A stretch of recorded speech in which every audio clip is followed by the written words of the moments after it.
guys, so today we'll be flying from Jaipur to Lucknow via Indore.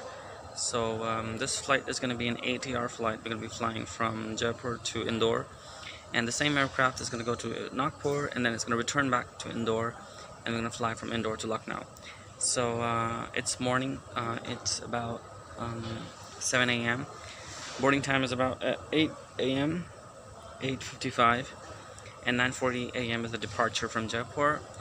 Arrival is about 11:30 or 11:40, and then from Indore I'm going to be departing at 14:30, which is 2:30 p.m. and I'm going to arrive at Lucknow by 16.